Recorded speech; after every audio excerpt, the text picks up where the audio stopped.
de poder compartir nuevamente. Es un privilegio siempre que compartimos la palabra y hoy quiero comenzar por algo que posiblemente nos ocupa y nos preocupa a lo largo del ser humano. No sé si a ustedes, el jueves yo avancé algo y cuando está la curiosidad uno indaga hasta que da con la clave. Y seguramente habrán escuchado un montón, habrán leído literatura, habrán escuchado un montón de programas de televisión, de hábitos y cómo implantar los hábitos positivos en nuestras vidas y cómo intentar quitar esos malos hábitos que tenemos. El hábito no es más que algo que se afianza, que queda a formar parte de nosotros. Y si ustedes se fijan, por poquito que hagan el esfuerzo, ven que aquí hay muchos hábitos. Sabemos cómo es el acto de subir a la palabra, de cómo se comparte, de cómo se organiza. Y eso lo repetimos domingo tras domingo. Los jueves tenemos el hábito, la rutina de ponernos en círculo y este jueves pasado, como decía Carlos, oramos y empezamos a orar por peticiones que después, cuando llegó el momento de decir vamos a agradecer, solo agradecer, ahí el Señor nos tocó maravillosamente porque no había más que frases de agradecimientos muy cortas desde el corazón, que es como el Señor quiere que transmitamos esas frases. Ahora, como decía, los hábitos, hay veces que hay personas que dicen, ¿cómo es que hay hábitos que no termino de afianzar, ¿no? ¿Cuál es uno de los hábitos más conocidos para nosotros? ¿Algún hábito que queremos implantar en nuestra vida y que nos cuesta un montón? El ejercicio, las dietas, ¿no? Y ¿saben qué? Prácticamente todas las dietas son muy buenas. Prácticamente, no hay una dieta que sea la mejor. Que todas pueden ser muy buenas. Es verdad que dentro del rango de saludable, porque pueden haber disparates bárbaros, ¿no? Pero todas las dietas funcionan. Porque el problema no está en la dieta, ¿no es verdad? El problema está cómo lo aplicamos nosotros. Dicho de otra manera, a veces creemos que el enfoque está en la meta. Es decir, yo quiero bajar 20 kilos, pongo un ejemplo, yo no los quiero bajar 20 kilos. Con un par de ellos me doy por satisfecho y estamos en el camino. Pero 20 no. O a lo mejor alguno dice, oye, pues tiene una cierta edad y me gustaría poder ganar unos Juegos Olímpicos, ganar una medalla. Yo ahí estoy peleando con mi hijo. Bueno, Sofía lo tiene más fácil, pues ya ha sido 2 veces campeona de España, iba a decir del mundo, pero es el siguiente paso, Y entonces cuando uno vemos estas cosas decimos todos, pues sí. ¿Ustedes saben cuál es la diferencia? Se está rebotando por ahí, creo, ¿Ustedes saben cuál es la diferencia que existe entre el deportista que gana la medalla de oro y el otro deportista que también participó en la carrera y no la ganó? Porque la meta de los dos es la misma, ¿o no? Los dos quieren ganar, ¿no verdad? La medalla de oro. Pónganle incluso no el último que queda, sino el tercero o el segundo. Porque eso lo es. ¿Qué diferencia puede haber entre el que gana la medalla de oro y el último que llega en la meta? La meta, el objetivo que ellos se han planteado es el mismo. Lo que ha cambiado es el sistema que hemos utilizado. Y cuando hablamos de sistema no es más que aquello que implementamos y que incluimos en nuestra rutina. Y decimos, hay que hacer esto, ser sistemático, rutinario y disciplinado. Ahí es donde falla mucho en las dietas cuando decimos, voy a hacer la dieta cetogénica o la dieta, hay tantas como autores publican, pero resulta que vemos que no funciona. Oye, que yo voy al gimnasio y digo, me quiero poner cachas como aquel, pero aquel se pone cachas y yo no. Claro, el problema puede ser que estamos equivocándonos, la meta puede ser válida, pero la meta, solo pensar en lo que quiero hacer, no me garantiza que lo consiga. ¿Estamos entendiendo eso? Voy a estar mirando la cara de ustedes todo el rato, porque así, con libertad, asientan o disientan y yo entenderé qué quiere decir eso.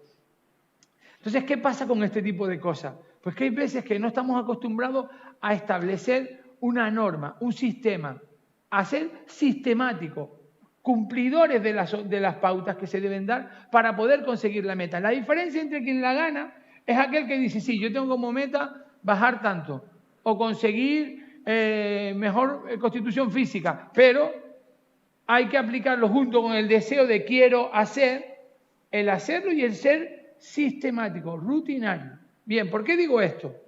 Porque definir una meta, como decía antes, no va a lograr que la consiga. Es necesario saber cómo tengo que hacerlo día a día.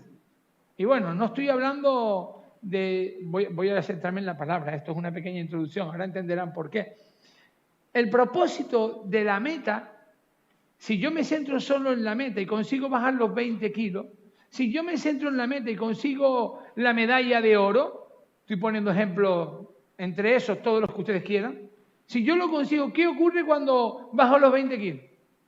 Que a veces, ¡pum!, reboto y subo 40, bueno, 30 o 20 y tanto. Oye, ¿qué pasó?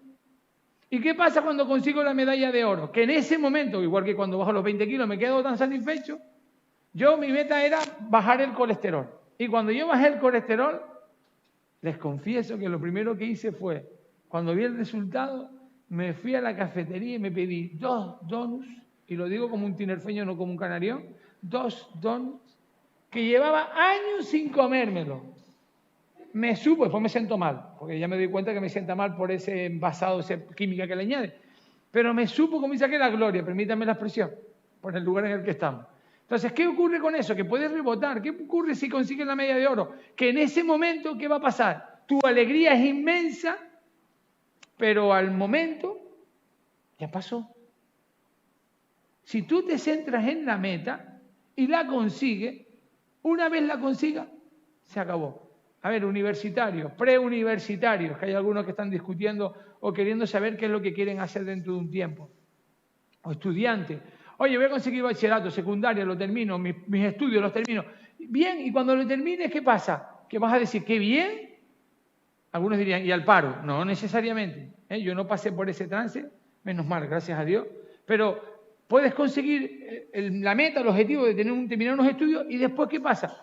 Que habrá otras cosas que afrontar. ¿No, verdad? Otros dicen, una meta más a corto plazo, quiero llegar a final de mes holgado. Pues a lo mejor lo consiguen fenomenal, pero se acaba el momento. Por lo tanto, el propósito de lograr la meta es algo momentáneo y temporal. Sin embargo, eso es como, por eso hay muchos que dicen que lo que hay que establecer son metas poquito a poco. En ciclismo se llaman las metas volantes, que no es la meta definitiva, pero sí hay unos picos de montaña que hay que llegar a esas metas. Dicho de otra manera, esa es la filosofía cholista del Atlético de Madrid que decía paso a paso. Hoy conseguimos, ganamos un partido bien, vamos a ganar el otro y vamos poco a poco. Cada uno puede usar la estrategia. Ahora, el propósito de lograr ser sistemático, saber cómo hacerlo, ese propósito puede ser duradero. Puede ser incluso de un disfrute mayor. Pero ahí viene la pregunta. ¿Y qué pasa si consigo lo que quiero siendo cumplidor paso a paso con todo lo que tengo que hacer? Una cosa es lo que quiero y otra es cómo lo voy a hacer. ¿Me están entendiendo esas dos cosas? El qué y el cómo. ¿Sí? Bien. ¿Qué pasa? Muchos dicen, ¿y qué pasa cuando fallo? Oye, que me he puesto en la dieta, que me he puesto a conseguir mi objetivo máximo de los estudios y resulta que no me sale. Que me voy al gym, al gimnasio, y resulta que ahí tampoco consigo tener el cuerpo que me gustaría tener. Y muchos pueden preguntarse, ¿qué pasa? Y digo, hombre, eso es normal. Es que posiblemente hayan 2 posibles errores. Uno, que la meta que estás establecido es equivocada, es errónea. O 2, que como lo estés haciendo, a lo mejor estés haciendo algo que no te conviene hacer. Yo puedo ir al gimnasio todos los días. Pero si yo quiero fortalecer brazos y lo que me pongo es a pedalear en la cinta, pues creo que pocos brazos voy a fortalecer. Entonces igual el ejercicio que estoy aplicando, aunque he sido muy sistemático, el ejercicio que estoy aplicando no es el adecuado. Quiere decir que el sistema utilizado no es el adecuado. Entonces, y ahí viene lo interesante que quiero llevarles, lo estoy llevando a mi camino, sé dónde quiero terminar, pero quiero que atiendan esto porque es importante. Dicen los expertos que existen en el establecimiento, en afianzar un hábito o quitar un hábito, hay 3 capas. Hemos nombrado 2. La primera capa es cambiar nuestros resultados, es decir, esta es la capa más superficial, ¿no? Ahí nos centramos en qué quiero hacer, qué quiero ser, qué quiero tener, Nos enfocamos en el resultado. He conseguido, fenomenal. Me voy a por eso. Hay personas, el otro día estaba leyendo un artículo de un chico español, de Extremadura, creo, 18, con 16 años, decidió registrar cada día cómo había sido la felicidad suya durante ese día. Y ahora, con 30 y pico años, lo había llevado a la universidad y le habían comprado su programa de aplicación, una empresa alemana, y ahí empezaban a balancear y a ver cómo había sido de feliz. Y resulta que se había dado cuenta que no había conseguido una felicidad como creía que tenía que ser. Sí que es verdad que había momentos en su vida que habían sido felices, pero duraban muy poco tiempo. Su objetivo era regular, registrar matemáticamente cómo medir su nivel de felicidad. Y hay veces que fallan esas cosas. ¿Qué pasa entonces en esto? Que cuando nos enfocamos solo en los resultados, como decíamos antes, ¿qué va a pasar? que pueden ser que sean resultados equivocados o puede ser que no ayude para nada. Ahora, primera fase. Segunda fase, un poquito más profunda, pero no del todo. Un cambio de sistema. Es decir, Einstein, le suena a alguno ese personaje, ¿no? Físico, pensador, dijo, tú eres el resultado ¿de qué? Tú eres el resultado de las cosas que haces. Si quieres resultados diferentes, debes hacer cosas diferentes. Somos el resultado de lo que hacemos. Oye, que me gusta tumboning, tumbarme en el sillón y no voy a hacer más que lo que está ahí. Y yo tengo un peligro porque si me tumbo en el sillón, yo no estoy en el nivel de si me tumbo en el sillón me pongo a engancharme al mando o al móvil. No, en el móvil o en el mando, en cierto momento del día, si me tumbo en el sillón, me duermo. Así de claro. Yo tengo esta siesta al mediodía, que si son 15 minutos me va de maravilla, pero que por la noche se puede alargar y yo no me doy cuenta. Bueno, sí me doy cuenta porque me despiertan para almorzar. Yo no sé si es que el sueño previo al almuerzo, necesito comer y por eso me duermo. No lo sé, pero soy capaz de tumbarme y no invertirlo. Hay otras personas que son capaces de engancharse en las maquinitas todo el rato y no se dan cuenta cómo pasa el tiempo. Yo me siento culpable porque después pienso, entonces eso es un hábito que estoy intentando solucionar. No voy a hablar de cómo solucionar. Les puedo recomendar un par de libros que he leído y me han enganchado totalmente. Fíjense, cambio del resultado superficial, porque creo que me centro en los resultados. Quiero hacer esto, quiero hacer lo otro. Vamos a llevarlo al plano cristiano. Quiero ser un cristiano a la medida y a la forma que Dios quiere. Puedo desearlo, ¿no? ¿Sí? Bien. Cambio en el proceso, es decir, ahora piensa en las estrategias, porque si lo que estás haciendo no funciona, cámbiala. No es lo mismo que los hermanos Mar cuando decían, tengo unos principios y si no te gustan, tengo otros. No, aquí es cámbialo porque sé que está fallando el sistema. Lo que quieres hacer de forma continua y repetitiva, el cómo hacerlo está fallando. Ahora viene la fase más profunda, la mejor de todas.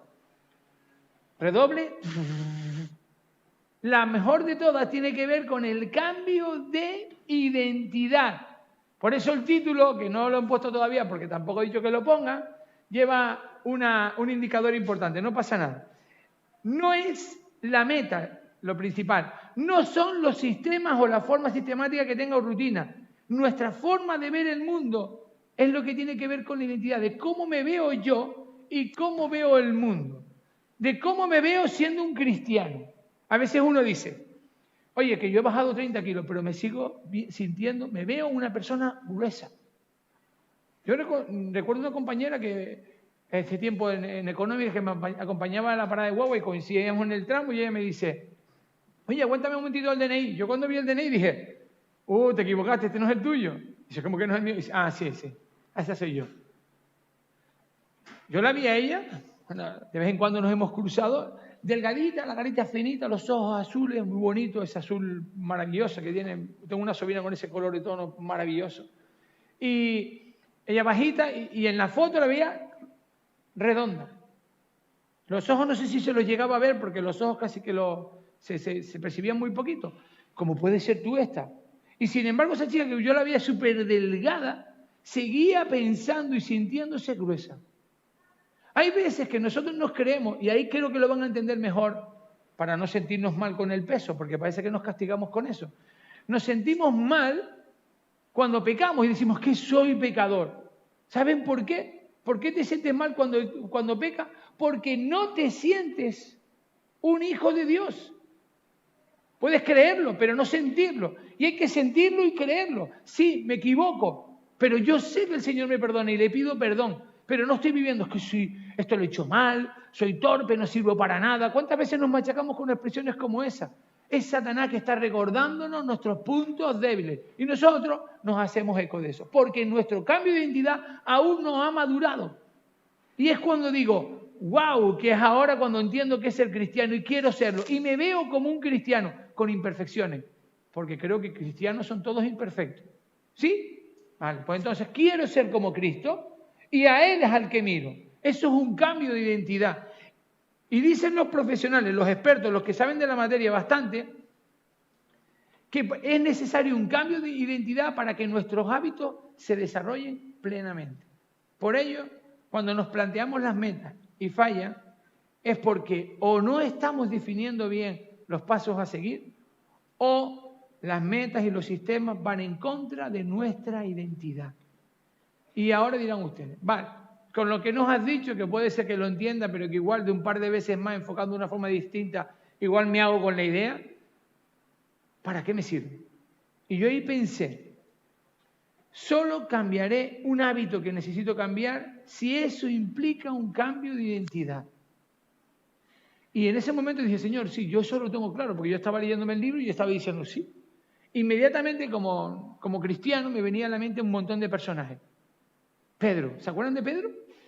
Uf, ¿quién no se ha identificado con el apóstol Pedro? Yo un montón de veces. Impulsivo, te lanzas Señor, a ti no te toca a nadie y le corta la oreja a aquel. Señor, es que voy por ti y quiero que te lave, no, las manos, los pies, lo que haga falta. Es decir, todo lo magnificaba. Pedro era impulsivo. Y sin embargo el Señor le estaba diciendo, cambia tu identidad. ¿Qué fue lo que provocó un cambio de identidad? Muchas cosas, pero una que le provocó ese cambio de identidad, ¿saben cuándo fue? Cuando negó al Señor. Él habrá dicho, qué miserable de cristiano soy que he negado a mi Señor. Si eso es real y he negado a mi Señor, no soy digno de estar. Pero qué maravilloso es el Señor cuando dice, con todos los errores que tiene Pedro, todavía cuando yo resucito digo, y avisen a Pedro. Era una forma de decir, que no falte Pedro, que lo necesito aquí conmigo. Estaba diciéndole a Pedro, Pedro, recobra el lugar que te pone. ¿Cuántas veces nos pasa a nosotros que nos salimos, fenomenal, maravilloso, estamos entregados para el Señor, bajamos la montaña como pasaban los discípulos y nos encontramos con la realidad y a la primera de cambio de turno, ¡pum!, batacazo. Y ya no sirvo para nada, vaya ejemplo, qué cristiano, yo no tengo autoridad para hablar de nada y empezamos a culparnos y a dañarnos y qué insignificantes son. No quiero que vayamos al otro extremo y decimos, bueno, como yo soy cristiano puedo hacer lo que me dé la gana porque al final el Señor que es bueno, porque todo el mundo es bueno, pues el Señor que es bueno me va a perdonar. El Señor es bueno, amén, pero es justo, amén. Bien. Entonces yo pensando en otro personaje que podía servir, no me acordé del apóstol Pablo. Inmediatamente. Pablo tenía un carácter.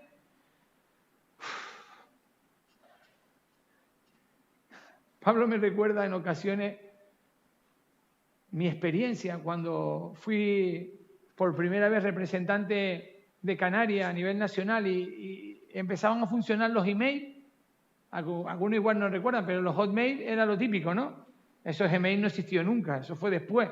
Pero fíjense si estamos hablando de años y todo el mundo con el hotmail y entonces toda la información la mandamos por correo y un comentario escrito por alguien yo iba ¡bum!, a saco.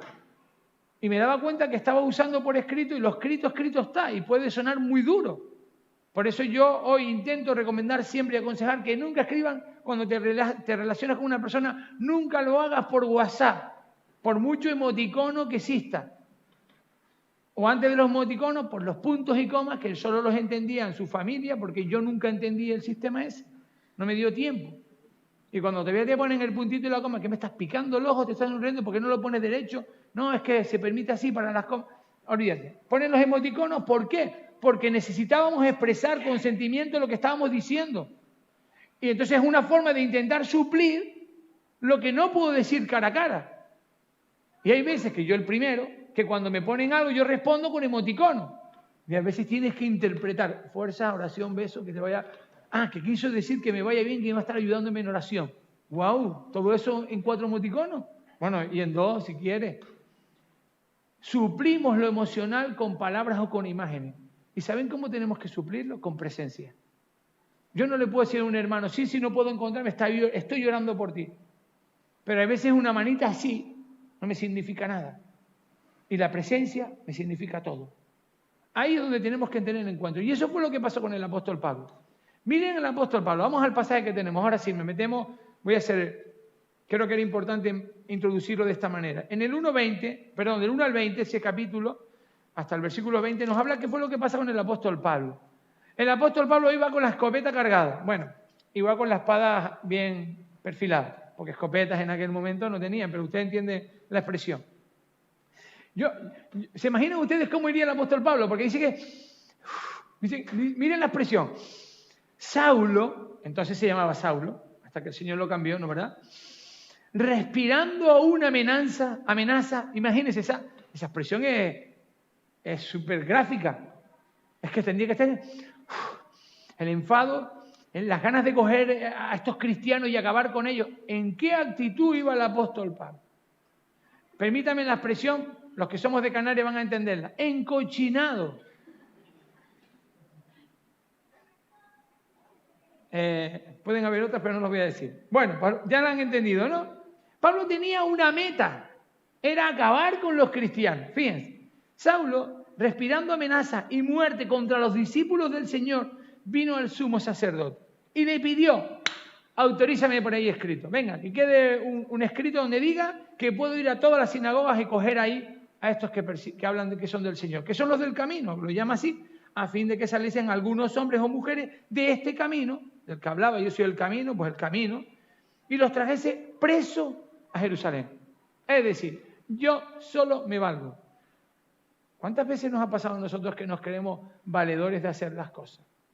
Nos creemos mucho más. Bueno, pues ¿qué dice? Él fue sistemático. No solo tenía la meta clara, sino tenía cómo iba a hacerlo. Tengo que hablar con los sumos sacerdotes, tengo que pedir permiso, me voy caminando, voy a perseguir a esta gente y voy de uno en uno y los traeré presos. Él fue sistemático, tenía la meta clara y fue sistemático. Pero continúa diciendo, mas yendo por el camino, oyó una voz que decía, aconteció que al llegar cerca de Damasco, repentinamente le rodeó un resplandor de luz del cielo y cayendo en tierra, no se cayó del caballo,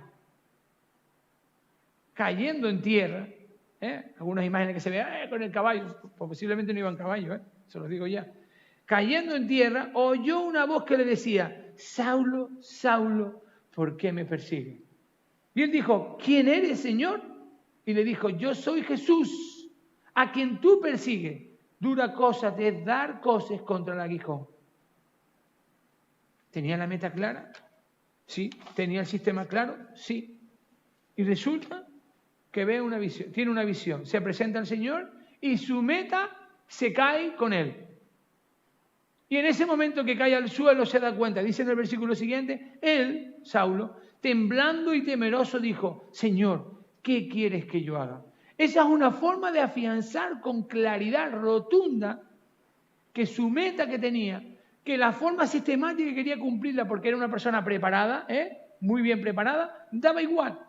No iba a cesar, pero aquí se rompieron sus metas. El Señor a cada uno de ustedes, a cada uno de nosotros, nos ha roto nuestras metas, porque eran metas humanas y limitadas. Y ha dicho, ya puedes conseguir eso, puede ser muy loable. Todo es lícito, todo vale, pero no todo conviene. Para el Señor hay algo mayor y más importante.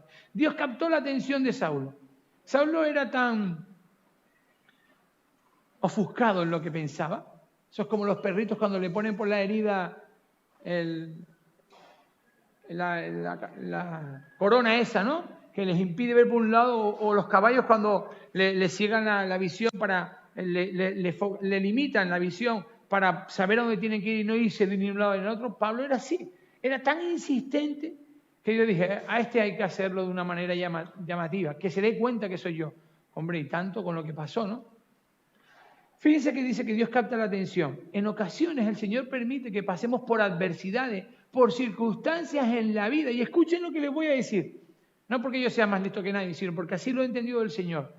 En ocasiones nos van a pasar circunstancias en la vida que no entendemos y que no deseamos, pero que Él permite que pasen porque son las caídas al suelo como Saulo. Son los momentos de adversidad que te dice, esto es lo que te tienes que pasar porque no te has enterado. Y yo permito que ocurra porque quiero que cambie tu identidad. Ya no eres Donato a tu estilo, a tu manera. Quiero que seas Donato como siervo de Dios, a mi manera. Y eso lo va a permitir. Y hay veces que nos ofuscamos en querer hacer las cosas. Yo me planifiqué mi vida con 14 años. Yo un día me senté en mi escritorio y empecé a anotar, ¿qué quiero hacer este año? Pum, pum, pum, pum, pum. Terminaba el año y yo decía, ¿qué he cumplido? Bien, ¿qué me falta? Yo lo cumplía. Cuando tenga 17 años, 18 años, voy a salir con alguien. Vaya que lo intenté, un fiasco. Cuando tenga 19 años voy a salir con alguien. Habían otras cosas, además de querer salir con alguien, pero uno lo pedía como joven que era. Voy a terminar los estudios, repetí un curso. Voy a ir a la universidad, sí, fui a la universidad. Voy a ir a económica, porque es la mejor carrera. Fui a económica, me empeñé, me ofusqué. No era la carrera que el Señor tenía para mí. A Dios le da igual la carrera que tú hagas. Dios no tiene una carrera para cada uno. Tú puedes elegir la carrera que quieras. Dios lo que quiere es que en tu vida y en tu carrera o en tus estudios o en tu futura profesión siempre alabes al Señor. El cómo lo haga, siempre que alabes al Señor, Él lo va a bendecir porque busca la dirección de Él. Bien. Y cuando ocurre esto, yo planificándolo todo me doy cuenta que digo, y a tal edad voy a tener hijos. Y yo me calculé, yo ya estaba pensando en una niña. Siempre he querido tener una niña. Y me vinieron 2 gemelos. 2 niños. Yo diciendo, bueno, son 2, igual sale uno y la otra es una niña, fenomenal, maravilloso. Pues no, 2 chicos. Aquí la única que manda en el grupo, ya sabemos quién es. ¿Qué quiero decir con esto? Que tú te puedes planificar tus metas, pero el Señor tiene otros propósitos para ti. Capta tu atención de esa forma y te dice, aterriza, nunca mejor dicho, como Pablo.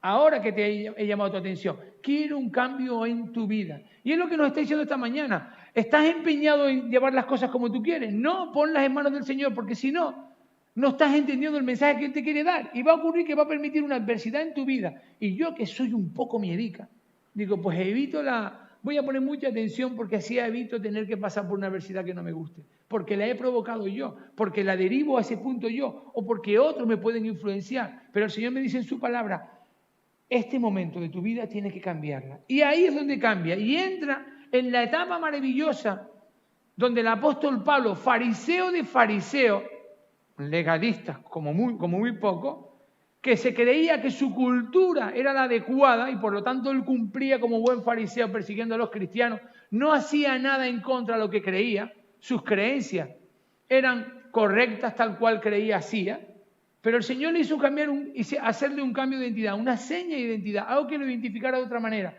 Y se dio cuenta que todo lo que hasta ahora creía no servía, no era lo que Dios quería. Dios no quería un formalismo, un legalismo. Dios lo que quería era una entrega de corazón, donde Él dominase tu corazón para bendecirte en cada momento. Y aquí es donde rompe nuestra cultura. ¿Estamos dispuestos a que el Señor rompa nuestra cultura? Porque mi cultura puede ser una cultura religiosa. Puede ser una cultura moral.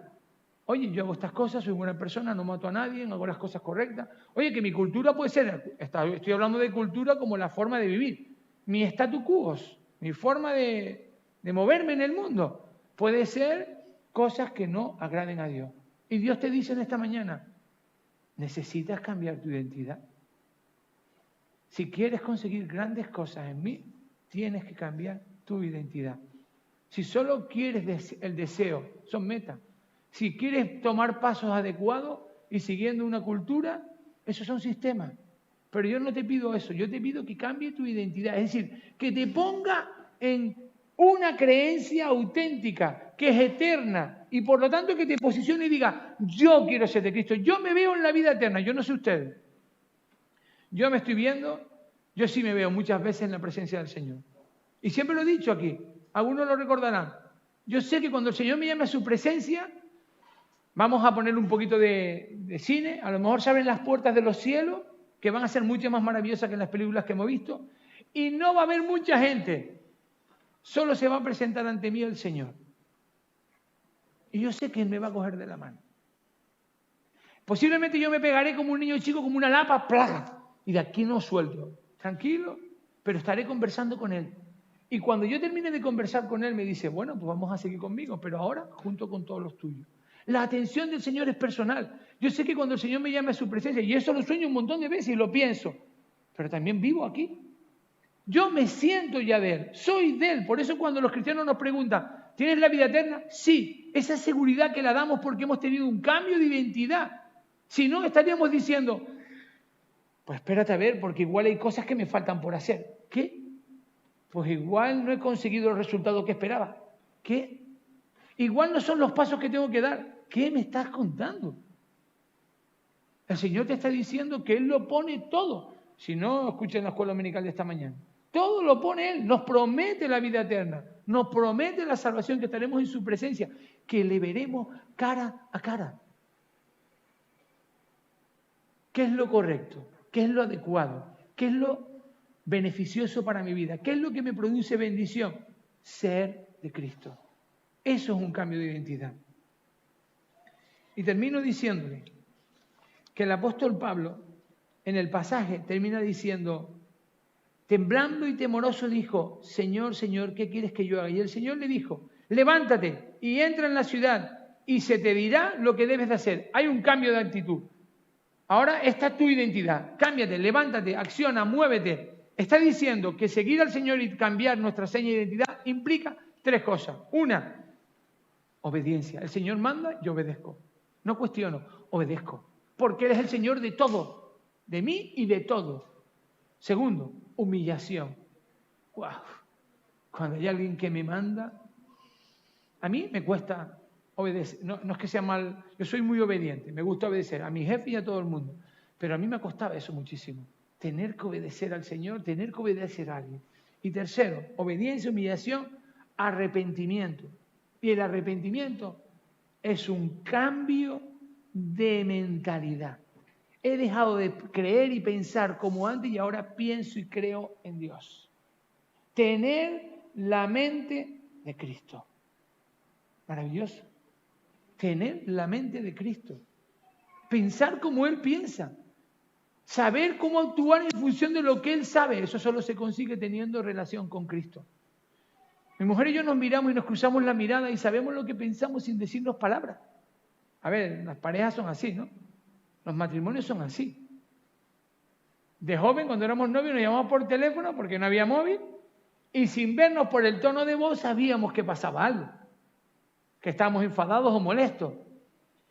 Esa relación era estrecha, por lo tanto nos identificábamos y nos conocíamos. Teníamos un código que entendíamos y el Señor tiene un código contigo por medio de su palabra que debes entender. Ese es el cambio que yo te pido en esta mañana. Termino diciendo, primero cambia tu mentalidad, tu identidad. ¿Es Cristo lo primero? Entonces sí estás cambiando la identidad. ¿Sigue siendo tu cultura, tu forma de ver las cosas, de ver la vida? Cristo no es lo primero. Hasta que no haya un cambio de identidad, no podrás conseguir las metas y los logros que Él espera para ti. En el versículo 20 que no hemos leído termina diciendo, y enseguida, después de pasar ese tiempo de preparación dura, enseguida se recupera y se pone en acción, dice, predicaba a Cristo en las sinagogas diciendo que este es el Cristo, es el Hijo de Dios. Y en el 22, pero Saulo más se esforzaban cuando los otros lo rechazaban y dice, y confundía a los judíos que moraban en Damasco, demostrando que Jesús era el Cristo. El que perseguía a los del camino, a los que eran de Jesús, ahora era el mayor defensor de entre ellos. ¿Por qué? Porque había cambiado su identidad. Termino solo diciéndote, en esta mañana yo no pretendo hacer nada nuevo. Ahora vamos a tener la Santa Cena.